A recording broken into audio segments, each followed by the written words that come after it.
Hello, hello, hello. How you doing, guys? And it's finally Friday and the last live of the week. We still have one more week to go, and we have a lot of good things. A lot of good is coming next week. We're going to start with Christina Lennon on Tuesday. Christina Lennon is going to be talking about hypnosis and the myth of hypnosis. Do you know why witches have black cats? Because they're wearing black. I came back home after a week and my cats are giving me a lot of love. Wrong choice of clothing today. I'm wearing black. So I love this experiment. And I love my team for putting up with my craziness. Do you know that this experiment was replicated with monkeys, dogs, and I don't remember what other animal, but you can teach a monkey how to use money. And actually, when the economists were seeing the result of the behavior and economic and expanding of the monkeys compared with humans, the economists couldn't determine which one was from the monkeys and which one from the humans. So now the monkeys are more intelligent than we are, or we are as illogical as any other animal. Like I always says, I love animal behavior because we should learn more from animals. One of them is compassion, and they never kill for sport. They always kill or hunt for needs. So let's go to the presentation. This is nuts. So humans are monkeys with money. And yes, we are. Why we buy, why humans buy. It has nothing to do with the product, has nothing to do with the price, has to do with the emotions. So this is what happened. They grab a group of cappuccinos monkeys, and actually cappuccinos monkeys are not considering the most intelligent monkeys on the monkey zoo. So they give them tokens as a money. So when the cappuccinos were given these tokens, they found out that either I can eat them or I either can copulate with them. And the monkeys find out that neither of those things can be done. So after 6 months, they relate each token with giving food, from gratification to giving food. Initially, they were given pieces of jello, green jello, and they were every time that the experimenter come with the jello, the monkey need to give the token. Let me show you a video that how this work and how the monkeys were intelligent enough to know how to negotiate and know about sales. So if you need to go to a Black Friday sales, I would say bring one of these monkeys. They know what they're doing. So what you can see there here is they have these holes where they put the monkeys, and they have the monkeys in this cage, and they give them food through the holes. Now, they were giving them food, and one time they says, okay, they do understand that we give them food, or they're going to give us the tokens if we give them rocks. What happened here, you can see on the other image, and one of the time, one of the experimenters gave them a rock. The monkey didn't give the token. Now, what is amazing about this experiment is in one point, and I don't know why my screen doesn't get bigger. So in one of the points, the experimenter says, okay, negotiate. So they give 1 grape or 2 grapes. Guess what the monkey, the cappuccino monkey did? The cappuccino monkey gave the token to the experimenter who have 2 grapes. Crazy, no? Yeah, they understand the system of economy. My former financial advisor can learn one thing or two from these monkeys. I'm sure they way better than the disaster he did. They create a tiny economy with the cappuccino monkeys. They have a vendor that is the experimenter. They have a price that for each token, it's 1 grape or 1 piece of jello. They have the choice. They can choose 1 grape, 2 grapes, a small piece of jello, or a big piece of jello. What happened is, in one point, they says, okay, let's talk about lose and gains. And what they did is they grab a little piece of jello, and they give it to the monkey. And the monkey says, wait a minute, this is small. So when the next time they came, they have with 2 pieces of jello. So the monkey give 1 token, and the experimenter give them 1 piece of jello. So the experimenter hold one of the jellos, look like, okay, if you want to have another one, you need to pay me more. Guess what? And my phone is, if I can find my phone, it's going to be great. It sounded great. I lost my phone. So when they give the monkey the second piece of jello, automatically the monkey give the token. They understand loss, sales, and negotiation. They can negotiate. They can talk? No, but they know how to negotiate. Monkey behavior like humans with money. They have irrational spending. When they bring more jello or more grapes, they keep giving tokens, even if they're not very hungry, if they don't need it. Loss aversion. They prefer to have all that food now, even though knowing that food is going to go bad, because they have the scarcity and the loss aversion that maybe that food is not going to be available tomorrow. React to discount. When they win offer more jello with less tokens, guess what? The monkeys negotiate. Got angry with unfair prices. It took 6 months, okay? 6 months to train these monkeys to understand how the financial situation is between token and food. Now, when they set the rules, when they set the protocol that how this work, and between the pieces of token and the amount of food they have, they start getting give them less food for the same price. Guess what? The monkeys got angry. Impulsive decision making, some even stolen tokens for other monkeys. They have 2 cages or 2 boxes, acrylic boxes. So they put monkeys with more coins in one of the cages and monkeys with less coins in another of the cages. Guess what? The monkeys were with cages with more tokens.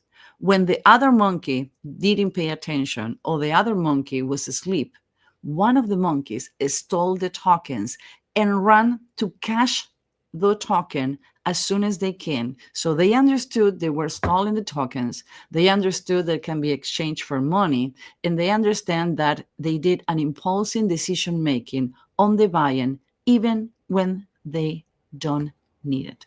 Crazy, no? Now, you says, Susan, why are you talking about monkeys and we keep talking about animals? Because we can learn from them.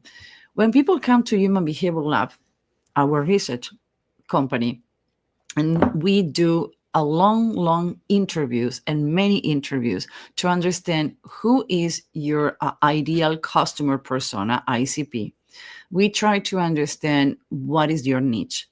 We create, okay, what is the age, what is the patterns of it, what they look online, how they buy, what time of the night, how impulsive, they're going through a divorce, they're going through a crisis. Actually, we can find how impulsive a person can be depending on the last number of the age. A person who is 28 is not going to be as impulsive as a person who is in the last 6 months of the 29 years old. And it happened with the 29, 39, 49, 59.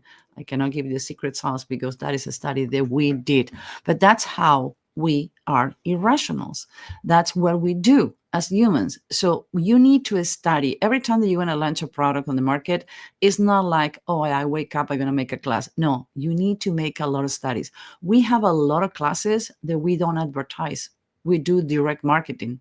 We target who is our audience online. We look who are the possible clients, who look for competitors, for our possible competitors, who's looking for the topic on the market, and we do direct sales. We don't advertise. We don't put a penny in advertisement. We're not going to see many videos of us talking about that. We do directly. Yeah, we do have classes in a school that you can take, you can enjoy, but we do direct advertisement. Why?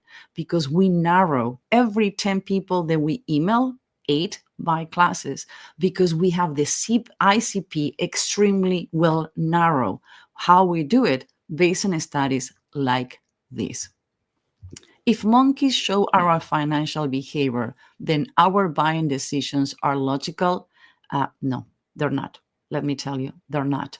So if you want to know more about your clients, you want to know more about your products, you want to know more about irrational humans and how everybody's irrational. I always say I have more than 850 pair of shoes. Don't get me started with handbags and clothing. And I have 6 cats. I'm the most irrational person on the world, and I'm fascinated how other humans are as irrational as I am. And by the way, everybody in the company is as irrational as I am. If it's not, they wouldn't be working on this nut house. So, believe it or not, humans make 35,000 decisions a day. 95% are irrational. And we have been talking a lot about this. Nobel Prize 2002, Nobel Prize 2018. We have 2 systems that we utilize to purchase and we utilize to make decisions. 95% is done by Homer Simpson. We need Homer Simpson. We need to determine when Homer come with us to make shopping or make decisions. And we have 5% that we use Albert Einstein. And I says always too, you don't need Albert Einstein to change a light bulb. So you need to be aware, what are you using when you're spending or you making decisions from who you're going to be dating, for where you're going to go on vacation, from who you're going to be working with or you hire as a company. This week, we have been doing a lot of hire interviews for our team and for other companies.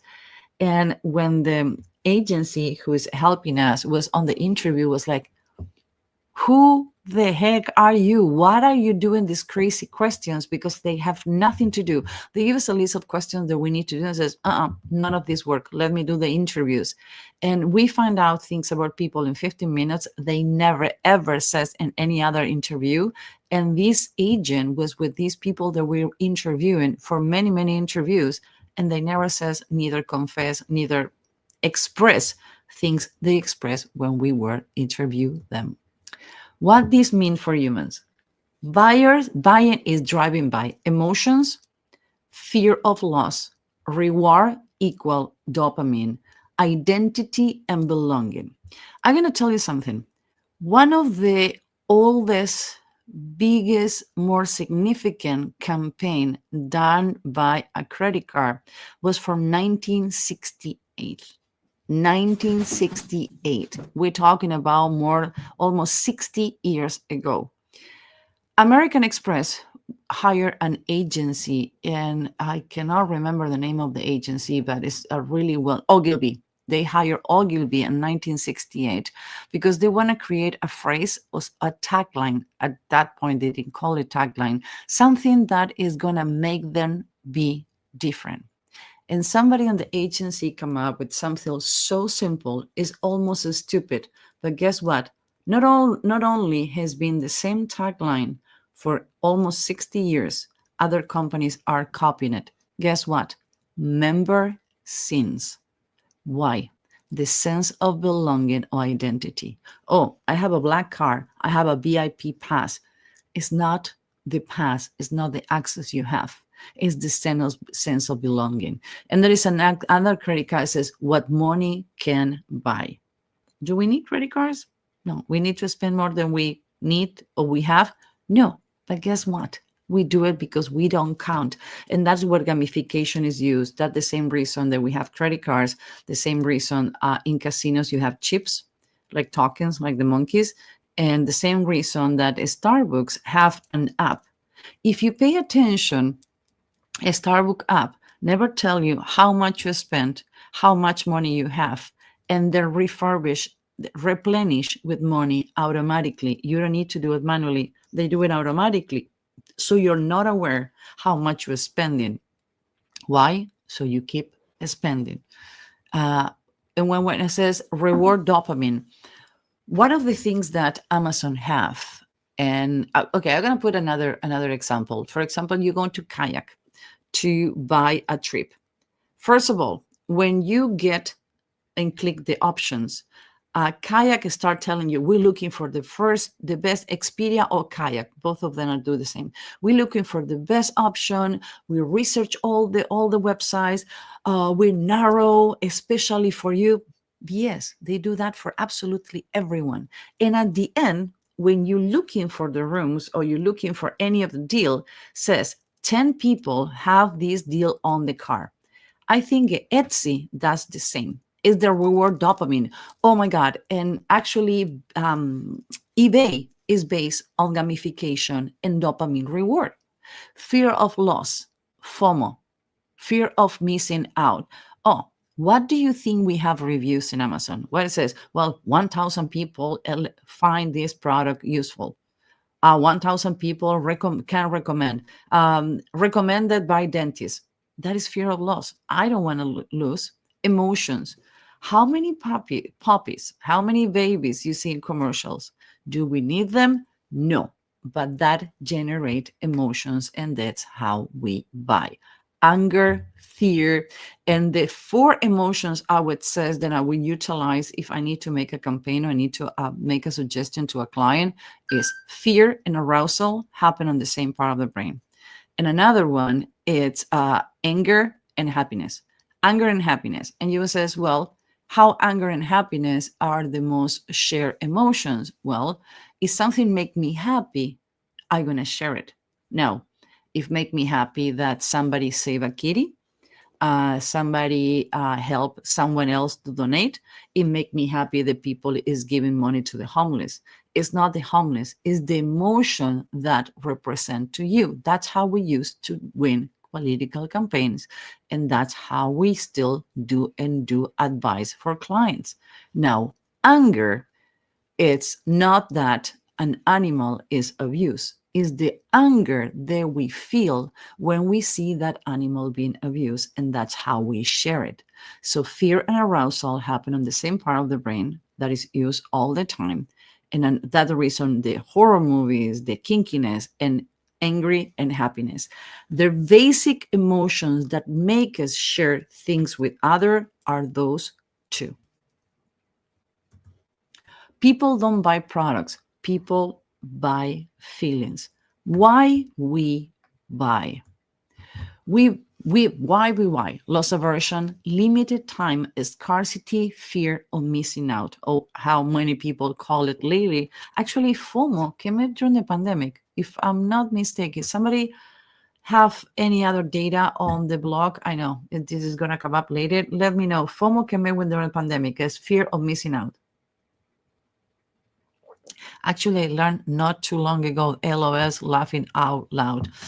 I don't do well with acronym.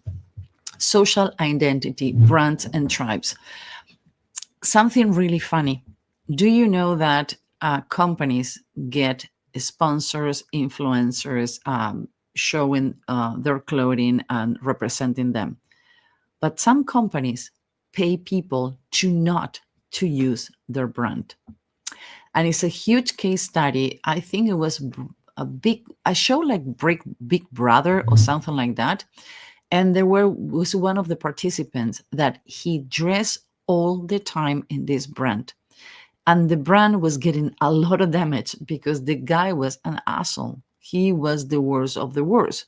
So the brand contact the producer, and the producers contact this person, take it out of the house, and says, okay, this company is going to pay X amount of money if you're not using the brand anymore. Brand and tribe is called in group, out group. Remember when we talked with Jeff about cult? Well, brands are a cult too. Let me tell you this. This is one of the most fascinating things that I learned about branding.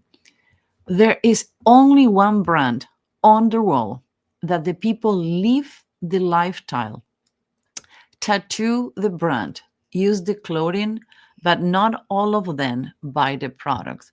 Actually, only, I think, was 60% of the people who portray the lifestyle get the product. Guess what it is? Harley Davidson. I remember when I was moving from the South to Chicago 14, 15 years ago, I drove my own truck. I couldn't move fast enough. the trucking company was taking too long, so I get a special license. I learned how to drive a forklift.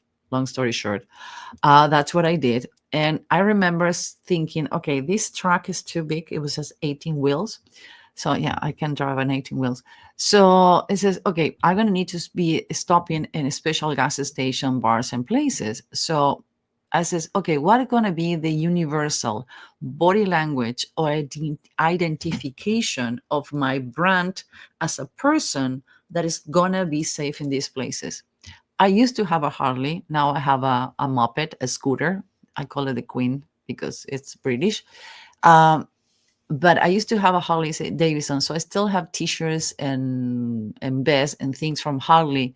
So I decided to wear my Harley Davidson T-shirts and vest during the trip. As soon as I get to a bar or a gas station, when I was wearing that clothing, people give me a friendly do this with the neck up instead to neck down, instead to be closed. They were open. Why? Because I was part of the tribe. Emotional shortcut, fast decision, serological. Again, how many things you buy in eBay and you says, oh my God, I found this new is less expensive than eBay. Was created by gamification. The thing that you win into somebody else, serologic, most of the purchases we do, they don't need it. When I came to this country, it was 25, 26, 20, 29. Yeah, okay, 25 years ago. One of the things that get my attention is why we have storage spaces to storage things that we never use. Oh, empty boxes. Guess what? Who have a storage thing. What I do is I put the summer clothing in winter and winter clothing in summer. I don't have any more space in my house, even though it's a 3,500 square footage house. I buy too much shit. Reward dopamine. I deserve this. Is gratification all the time. I gratify myself because I have a bad day. I'm going to have a glass of wine. Because I make a bonus, I'm going to spend the money. Do you know that when the people receive a raise or a bonus, they spend the percentage of the winning and things they do not need during the first 45 days? So when people says, oh, I want to raise because I want to save to have a house, most of the people, they don't do it. I deserve this right now. It's the short, the fast gratification period. The fall, we choose whatever remove uncertainty. Confused minds do not make decisions. Again, confused minds do not make decisions. Buying is not complicated, it's emotional, automatical, and predictable. You, as a human being, are irrational and predictable. And here, let me introduce you to Vodka. Hi, Pookie. Hi, Vodka. You want to be in the live? You want to be in the live with Mama? Yeah, you kiss me? You miss me? I miss you too. So, next one. Monday, we're going to talk about the Pygmalion effect. Who believe in you is fascinated. Some people know it as a Rosenthal effect, is how you, and we're going to talk about an experiment they did with Mensa people. Mensa people, it's funny because in Italian, Mensa means stupid.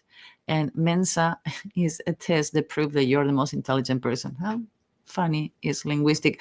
Last night I was having drinks and dinner with Mark Chalinsky and his wife. She's a linguistic, and we were talking about the bilingual houses and the bilingual kids and the meaning and how we choose to use languages. We should do a show with Elba. Take notes. She's listening today. She couldn't participate. Talking about linguistic and the meaning of the words, because when I talk to my cats, I talk in Italian. I dream in English, even though English is my fourth language. And we were talking, and we realized it's because my grandmothers raised me, and one curse all the time in Italian. So usually the cats are not behaving, so I talk to them in Italian. But Pygmalion effect is how we label ourselves and we label others, and how people believe in us. And when we have somebody who support us, coach us, and mentor us, we become really way better in our job. Let's see if we have any questions today. Thank you, Elva. She's putting how to contact us if you want to learn more about us. We should put, you know what, Elva, we should put the link for humanbehaviorallab.com, even though it's on the scroll. Sorry, love, I forgot to tell you. Yeah, Human Behavioral Lab is our research company data broker. So if you want to know more about that, just give us a click or write to consulting@susanivitz.com. Why this matter to you? Because your decisions are shaped by instinct you don't see. Your customers buy for emotional reason, not rational ones. Understanding behavior equal influence, sales, and better decisions. And you says, why are we talking about how we start talking about monkeys and we stop and ended up talking about decision making and buying? Think about people vote. Think about and why you do you need $150,000 car? I used to have before I moved to the forest when my cats get destroyed, I only drive rovers. For whoever is onto cars, you know that a rover, it's a six-figure car. And after 2 years, you don't indemnize the price of you pay for the car. But guess what? To me, it was representing so much. I remember when I was start working and I said to myself, the day I can buy a Cartier watch without credit and cash, I made it. And I ended up buying that when I was really, really young. And to me, that watch still, not this one, this is gold, this is more expensive. That's when I was doing way better. But the first one is the silver one. It was the classic, the tank. I remember that when I bought that, it was a sense of style, sense of accomplishment. Do I needed that watch? 100% no. I want it. Yes, I want it with all my life. ¿Qué pasa, Borg? ¿Qué pasa? ¿Qué fai? ¿Qué fai, cara? ¿Qué fai? ¿Qué hacemos? So we are so illogical and we can talk this about hours and hours and hours. Is so much fun. If you want to have fun with us, contact us. Connect with me in LinkedIn. I have a lot of connection requests. Thank you, thank you, thank you very much. I enjoyed the time that we spent together. Now, let me tell you, this is Vodka because people says, oh, show me. This is Boca, Boki. She is 6 months old. She's a female. I got it because somebody need to move and they ended up, it's not, she's going to end up in a shelter. The shelter is what you see, how she's nibbling. Yeah, if it's not, she's gonna end up in a shelter and a killing shelter, and there were two not a space. So that's how we ended up with the last 3 babies. No, baby, no, mama. So spending habits, crazy. You see how I touch my face all the time? I kiss the cats. So we are illogical. We are irrational. Now, the good news is your clients are irrational and illogical too. So the orthodox economy is telling us that we don't do things because we plan to do it. You think that are you going to be planning to eat healthy? And suddenly you go to the supermarket or you go to have lunch, be extremely hungry. And you says, well, Susan, I'm going to have lunch because I'm hungry. No, before you got to the menu, it's recommended to have a piece of bread and a glass of water, warm water. So your stomach think that you are satisfied and you can be more conscious when you get food. And actually your stomach, it takes 20 minutes to tell your brain that are you full. Another thing that get my attention when I move here is the size of the plates. Everything is super big. In Europe, it's not. In Europe, you have the entrance, you have the main dish, and you have dessert, but the plates are really teeny smaller. And if you don't live in a big city, you don't walk too much in United States. But anyway, the point with this is we are irrational, we are humans, and it's okay. It's the way we are. The point is you need to understand that when you need to make a decision, usually you're not making those decisions with the right part of the brain. 2 parts of the brain are participant. We did an exercise. I don't think that we haven't published that yet. When I did a live of sales training that we did, And one of the persons says, sell me a vacuum. Like, oh my God, give it to me. And she was giving me a hard time. We says, I have 6 cats. I need a vacuum.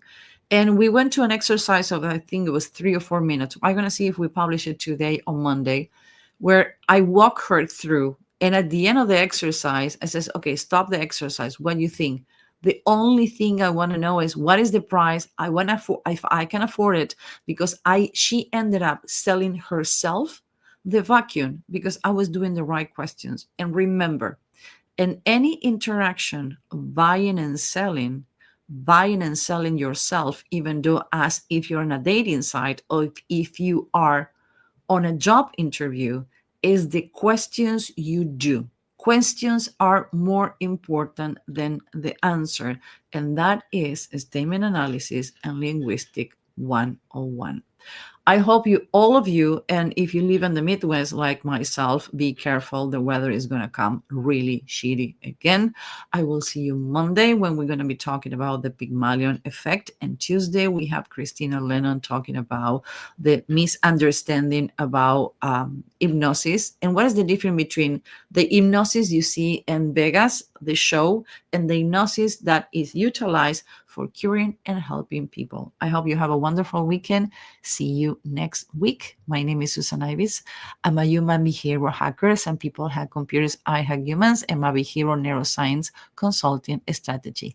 Bye, guys. See you next week.